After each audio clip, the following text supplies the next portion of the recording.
प्रायोजक है द गुरु सेठ jewellers, GM road, near radio station. Mithila विश्वविद्यालय के संस्कृत विभाग में संचालित अनौपचारिक संस्कृत शिक्षण केंद्र द्वारा पाठ्य पुस्तक वितरण कार्यक्रम का किया गया आयोजन। मिथिला विश्वविद्यालय के स्नातकोत्तर संस्कृत विभाग में केंद्रीय संस्कृत विश्वविद्यालय नई दिल्ली द्वारा संचालित अनौपचारिक संस्कृत शिक्षण केंद्र के द्वारा पाठ्य पुस्तक वितरण कार्यक्रम का आयोजन मंगलवार को किया गया। इस अवसर पर पीजी संस्कृत विभागाध्यक्ष डॉक्टर घनश्याम महतो की अध्यक्षता में आयोजित कार्यक्रम में जनता कोसी कॉलेज बिरौल के संस्कृत प्राध्यापक डॉक्टर शिव कुमार, अनौपचारिक संस्कृत शिक्षक अमित कुमार झा, केंद्राधिकारी डॉक्टर RN चौरसिया, संस्कृत प्राध्यापिका डॉक्टर ममता स्नेही तथा संस्कृत विश्वविद्यालय में संचालित न्यास योग एवं तनाव प्रबंधन के समन्वयक डॉक्टर उपासना कुमारी आदि ने अपने विचार रखे, जबकि राकेश कुमार, रामनाथ राम, आदित्य चौधरी, सदानंद विश्वास, नाजमा हसन, रानी कुमारी, अमित वत्स, सुभाष कुमार, अतुल कुमार झा, विकास कुमार यादव, सोनाली मंडल, ऋतु कुमारी आदि कई लोग मौजूद थे, जिन्हें मौजूद लोगों के द्वारा पाठ्य पुस्तक दी गई। इसके अलावा विभागाध्यक्ष सहित कई लोगों ने भी अपने अपने विचार व्यक्त किए। आइए सीधे सुनाते हैं क्या कुछ कहते हैं वो इस मौके पर। मेरे जीवन काल में डॉक्टर RN चौरसिया जी के पक्के अनुभव के द्वारा यहाँ पर ऐसे केंद्र को लाया गया है जिसकी महती आवश्यकता है। सच्चाई यह है कि जिस भाषा के हम शिक्षक होते हैं, छात्र होते हैं, उस भाषा में हमें फ्लुएंसी के साथ बोलने आना चाहिए। लेकिन भाषा है क्या?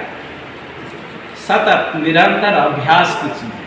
आप कितने भी पढ़ करके आवे, छात्र जीवन के आप टॉपर क्यों न हो, ऐसा हमने देखा है, पाया है अभी साथ में, वो भी कई सेंट्रल यूनिवर्सिटी में है। हम लोग के वर्ग के टॉपर हैं, लेकिन उनका भी वही रोना है जो हम लोग का। क्यों?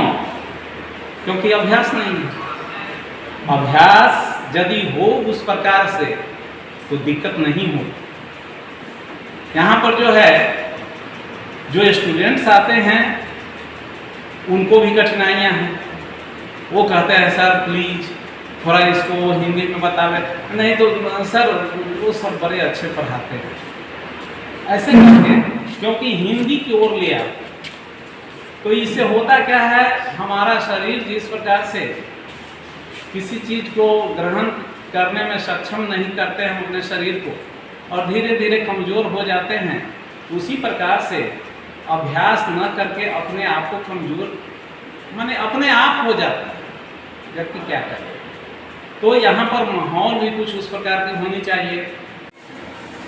स्नातकोत्तर संस्कृत विभाग ललित नारायण मिथिला विश्वविद्यालय दरभंगा में केंद्रीय संस्कृत विश्वविद्यालय नई दिल्ली के प्रायोजकत्व में अनौपचारिक संस्कृत शिक्षण केंद्र की स्थापना पिछले साल कुलपति महोदय के आदेश से किया गया। यहाँ पर करीब 50 छात्र छात्राओं ने अनौपचारिक संस्कृत के 1 वर्षीय सर्टिफिकेट कोर्स में ऑनलाइन नामांकन लिया। इन बच्चों के लिए 5 पुस्तकें जो तैयार की गई हैं केंद्रीय संस्कृत विश्वविद्यालय नई दिल्ली द्वारा, उन्हीं पुस्तकों का उनके बीच वितरण किया गया है। और इसके पहले ऑनलाइन वर्ग इसके चल रहे हैं। केंद्र के डायरेक्टर विभागाध्यक्ष डॉक्टर घनश्याम महतो हैं। मैं केंद्राधिकारी के रूप में यहाँ कार्यरत हूँ और अनौपचारिक संस्कृत शिक्षक के रूप में केंद्रीय संस्कृत विश्वविद्यालय द्वारा नियुक्त अमित कुमार झा जी हैं, जो ऑनलाइन ऑफलाइन माध्यम से वर्ग लेते हैं। और आज के इस कार्यक्रम के माध्यम से छात्रों को जानकारी दी गई है कि उनका 24 जून को ऑनलाइन परीक्षा होने वाली है इसकी, और पुनः जुलाई में अगले सत्र में नामांकन प्रारंभ होंगे। जो भी इच्छुक व्यक्ति जो कभी संस्कृत नहीं पढ़े हैं और जो संस्कृत पढ़े हैं, उन्हें भी इस कोर्स में नामांकन लेना संभव है। मात्र शुल्क 500 रुपया लगते हैं। इसमें 2000 रुपये मूल्य की 5 स्तरीय किताबें दी जाती है। परीक्षा शुल्क और पंजीयन शुल्क, सारे शुल्क उसमें शामिल हैं। और इस कोर्स को करके वो संस्कृत भाषा का ज्ञान ले सकते हैं, संस्कृत बोलना सीख सकते हैं, और साथ ही साथ पुस्तक पीढ़ी दर पीढ़ी उनके लिए बहुत काम करेगी। मैं डॉक्टर RN चौरसिया, केंद्राधीक्षक अनौपचारिक संस्कृत शिक्षण केंद्र पीजी संस्कृत विभाग लौना बीबी दरभंगा।